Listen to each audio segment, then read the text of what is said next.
Assalamualaikum warahmatullahi wabarakatuh. Perkenalkan, nama saya Bodia Saputra dengan NPM 1151935. Saya Rafindra Pratama dengan NPM 155195352. Saya Ditya Rahmiati dengan NPM 115199892. Nah, kami di sini ingin menerangkan tentang Major Depression dan kami dari kelompok 5.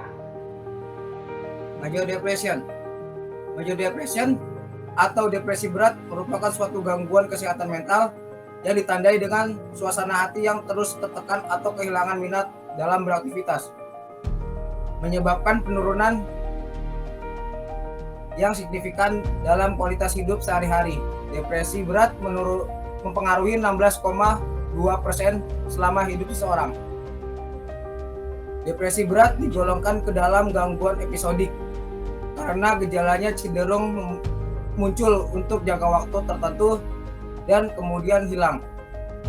Tingkat depresi wanita 2 kali lebih tinggi dibanding pada pria.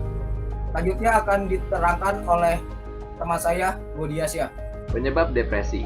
Penyebab depresi berasal dari ketegangan yang bersumber dari kombinasi kondisi biologis, psikologis, dan sosial. Banyak peneliti menunjukkan bahwa faktor ini menyebabkan perubahan dalam fungsi otak termasuk aktivitas abnormal.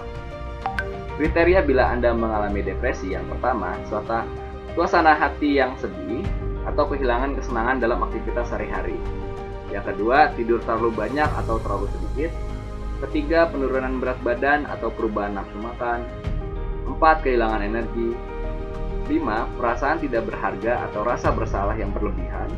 Keenam, kesulitan berkonsentrasi, berpikir, atau membuat keputusan. Dan terakhir, yang ketujuh, sebenarnya masih banyak lagi kriteria bila Anda mengalami depresi, tapi itu tergantung dari tingkatan depresi yang Anda alami. Penanganan bila Anda mengalami depresi. Penanganan yang dapat dilakukan adalah melakukan pengobatan, terapi bicara, atau gabungan keduanya. Namun dalam hal ini lebih baik konsultasikan dengan psikolog karena dengan bantuan psikolog, penanganan yang diberikan dapat maksimal. Selanjutnya akan dijelaskan oleh Ditya.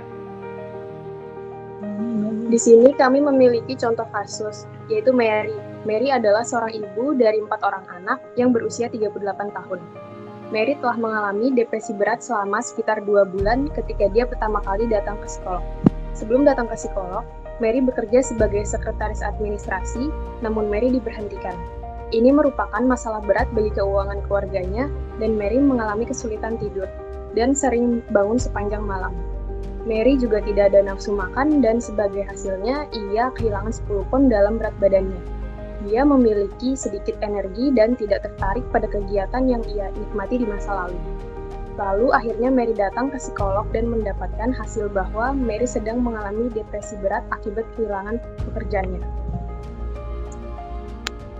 Ketika orang mengalami gangguan depresi seperti Mary yang dijelaskan dalam kasus tersebut, mereka mungkin menjadi terfokus pada kekurangan-kekurangan mereka. Hal ini menyebabkan mereka kesulitan menyerap apa yang mereka baca dan dengar. Mereka sering melihat hal-hal dalam sisi yang sangat negatif, dan mereka cenderung kehilangan harapan. Dari penjelasan yang kami telah jelaskan, apabila Anda mengalami gejala-gejala tersebut, sebaiknya jangan menjadi dokter bagi diri Anda sendiri dengan melakukan self-diagnose. Bila kamu mengalami gejala kesehatan tertentu, sebaiknya tanyakan pada dokter atau psikolog mengenai penyebab gejala kesehatan yang kamu alami. Sekian penjelasan dari kelompok kami, kurang lebihnya mohon maaf. Wassalamualaikum warahmatullahi wabarakatuh.